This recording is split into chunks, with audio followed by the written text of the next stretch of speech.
రకంగా మౌనిక ఈవేళ మనోజ్కి ఒక అండ. మౌనికే లేకపోతే నిన్నటి మనోజ్ పరిస్థితి ఏంటనేది అర్థం కాదు. మొండిగా నిలబడింది అమ్మాయి. అటు పోలీసుల దగ్గరికి కానీ ఒక సిస్టమేటిక్, అంటే ఆల్రెడీ తన కుటుంబపు అనుభవం కలిసి వచ్చినట్టు. అందుకనినే మౌనికని నమ్మి నువ్వు నా మీదకి దాడికి వస్తున్నావు, కొట్టలేదని కూడా చెప్పారు మోహన్ బాబు, నువ్వు చేయి చేసుకోలేదని కూడా చెప్పారు. కానీ ఇష్యూ నడిచింది.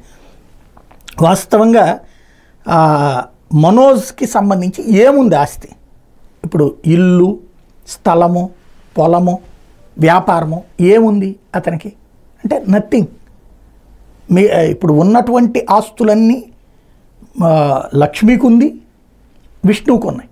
మనోజ్కి ఏముంది ఆస్తి? ఏమీ లేదు. అయినా మౌనిక అండగా నిలబడుతుంది. పోనీ మౌనిక ఆస్తులు వాళ్ళది బోలెడంత వివాదాల్లో ఉన్నాయి, బినామీల పేరుతో ఆ రోజుల్లో ఉన్నాయి అన్నటువంటిది చెప్తారు. పాపం ఆమె ఇబ్బంది. అయితే ఆత్మస్థైర్యం ఈ ఇద్దరికి ఉంది, ఆత్మవిశ్వాసం ఈ ఇద్దరికి ఉంది. ఇక్కడ రెండవ బిడ్డ అప్పటి నుంచి కూడా ఇంట్లో ఉంటున్నారు, ఇంట్లో జాగ్రత్తగా ఉంటున్నాడు మనోజ్. కానీ ఆ సందర్భంగా మోహన్ బాబు ఇంట్లో జరిగేటటువంటి పరిణామాలు చాలామంది చెప్తుంటారు, చాలా రకాలుగా చెప్తుంటారు. అలాంటి సిచ్యువేషన్లో అంటే ఒక పెద్దింటి నుండి వచ్చిన అమ్మాయి తట్టుకు నిలబడుతోంది, అండగా నిలబడుతోంది, భర్తకి అండగా నిలబడుతోంది, ఇద్దరు బిడ్డలు ఓ పక్కన.